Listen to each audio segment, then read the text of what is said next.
Halo adik-adik, ketemu lagi di channel B Eduka. Kita masih melanjutkan materi mengenai penyimpangan semu hukum Mendel, khusus membahas mengenai polimeri, gen-gen komplementer, dan juga atavisme. Sebelum kita lanjut ke materinya, jangan lupa untuk subscribe, like, dan share video ini sebanyak-banyaknya supaya video ini semakin bermanfaat ya. Oke, ini adalah peta konsep dari materi penyimpangan semu hukum Mendel. Penyimpangan semu hukum Mendel ini dibedakan menjadi 5, yang mana 2 diantaranya sudah kita bahas di video sebelumnya, yakni mengenai epistasi dan hipostasi serta kriptomeri. Maka di video ini kita hanya khusus membahas mengenai polimeri, gen-gen komplementer, dan juga atavisme. Pertama, kita bahas dulu mengenai polimeri. Polimeri ini merupakan bentuk interaksi gen yang sifatnya kumulatif atau saling menambahi. Polimeri terjadi karena adanya interaksi antara dua gen atau lebih, sehingga disebut juga dengan gen ganda.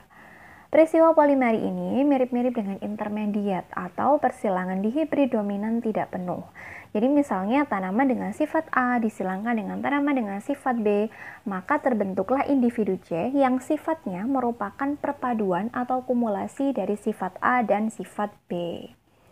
Supaya kalian tidak bingung, kita langsung saja ke contoh persilangannya. Peristiwa polimeri ini terjadi pada persilangan gandum berbiji merah gelap dengan gandum yang berbiji putih. Nah, ini contohnya dari P1-nya adalah gandum berbiji merah disilangkan dengan tanaman gandum berbiji putih. Sehingga diperolehlah F1-nya adalah 100% gandum yang berbiji merah sedang.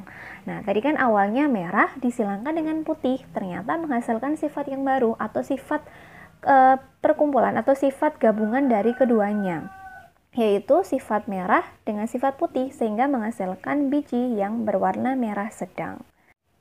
Kemudian sesama F1 ini disilangkan sehingga diperolehlah F2-nya seperti yang disajikan dalam tabel. Dalam tabel ini bisa kita ketahui bahwa ternyata F2-nya dihasilkan tanaman dengan warna merah gelap, ada yang merah, kemudian merah sedang, merah muda, dan juga putih. Yang apabila kita simpulkan, persilangan pada polimeri ini menghasilkan F2-nya dengan fenotip merah banding putih sebesar 15:1. Yang kedua adalah gen-gen komplementer. Gen-gen komplementer ini merupakan gen yang saling berinteraksi dan saling melengkapi. Komplement itu kan artinya saling melengkapi, sehingga memunculkan fenotip tertentu. Apabila ada salah satu gen tidak hadir, maka munculnya karakter tersebut tidak sempurna atau bahkan tidak muncul. Contohnya adalah pada persilangan bunga Lathyrus odoratus. Pada persilangan bunga Lathyrus odoratus ini, terdapat dua gen yang saling berinteraksi dalam memunculkan pigmen bunga, yaitu gen C dan juga gen P. Gen C besar itu untuk membentuk pigmen warna, sedangkan gen C kecil itu tidak membentuk pigmen warna. Lalu ada gen P yang berfungsi untuk membentuk enzim pengaktif, dan juga gen P kecil yang tidak membentuk enzim pengaktif. Kita langsung ke contoh persilangannya, di mana P1-nya atau induk yang pertamanya adalah tanaman bunga yang berwarna putih, di mana terdapat gen C besar dengan P kecil, lalu disilangkan dengan tanaman yang warna bunganya putih, namun genotipnya adalah CC kecil PP besar. Ternyata dihasilkanlah keturunan F1 yang berwarna ungu. Jadi, warna ungu ini hanya akan muncul apabila kedua gen, yaitu gen C besar, itu bertemu dengan gen P kecil, atau gen yang berfungsi untuk menghasilkan pigmen itu ketemu dengan gen yang berfungsi untuk mengkode atau menghasilkan enzim tertentu. Kemudian sesama F1 ini disilangkan atau menjadi P2. Jadi tanaman bunga yang warnanya ungu itu disilangkan dengan tanaman bunga yang warnanya ungu dengan genotip C besar C kecil, P besar P kecil. Sehingga dihasilkanlah F2 seperti yang disajikan dalam tabel ini, yaitu ada tanaman yang berwarna ungu dan tanaman yang berwarna putih dengan perbandingan 9:7. Penentuan warna pada F2-nya itu keterangannya ada pada kotak ini. Jadi apabila gen C besar ketemu dengan P besar, maka akan terbentuk warna yang ungu.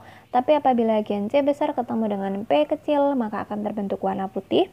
Apabila gen C kecil ketemu sama P besar, warnanya juga akan putih. Sedangkan apabila ada C kecil dan juga P kecil ketemu, warna yang terbentuk juga akan sama-sama putih. Jadi pigmen warna ungu ini hanya akan terbentuk apabila gen C besar ketemu dengan P besar. Namun apabila kedua gen ini tidak ketemu, maka warna yang terbentuk adalah warna putih atau warna yang tanpa pigmen. Jadi warna putih itu merupakan warna yang tanpa pigmen. Penyimpangan semu hukum Mendel yang terakhir adalah atavisme atau interaksi beberapa pasang alel. Atavisme merupakan interaksi beberapa gen yang mengakibatkan menghilangnya suatu keturunan dan memunculkan suatu sifat keturunan yang berbeda dengan induknya, tetapi sifat induk akan muncul kembali pada generasi selanjutnya. Jadi, misalkan pada persilangan A dan B itu akan menghasilkan sifat yang C, dan sifat induknya, misalkan sifat induk A atau B ini akan muncul lagi pada persilangan yang berikutnya, misalkan pada persilangan P2-nya. Oke, contohnya adalah pada persilangan ayam berjengger atau berpial ros dengan ayam yang berjengger pea. Nah, ini adalah contoh persilangannya, yaitu ayam berjengger ros dengan ayam yang berjengger pea, sehingga akan dihasilkan keturunan yang sifatnya itu berbeda dengan induknya, yaitu muncul sifat baru, yakni walnut. Kemudian ayam walnut ini atau F1-nya ini akan disilangkan dengan sesamanya, sehingga terbentuklah lagi F2-nya seperti yang disajikan pada gambar ini. Oke. Genotip untuk jengger ayam, maksudnya jengger sumpel ini disimbolkan dengan huruf R besar, P besar. Kemudian untuk jengger yang ros atau mawar itu disimbolkan dengan R besar ketemu dengan P kecil. Kemudian untuk yang berjengger pea itu R kecil ketemu dengan P besar. Sedangkan untuk yang berjengger tunggal atau single itu R kecil dengan P kecil.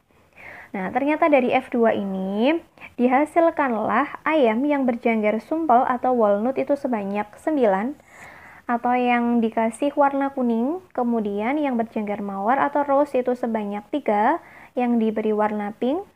Kemudian untuk yang ayam berjengger biji atau pea itu juga sebanyak 3, yang disimbolkan dengan warna orange. Kemudian yang ayam berjengger tunggal atau single dan diberi warna putih itu sebanyak 1. Jadi penyimpangan yang terjadi pada atavisme ini bukan mengenai rasio fenotip F2-nya, melainkan munculnya sifat baru pada ayam, yaitu berubah jengger walnut atau single.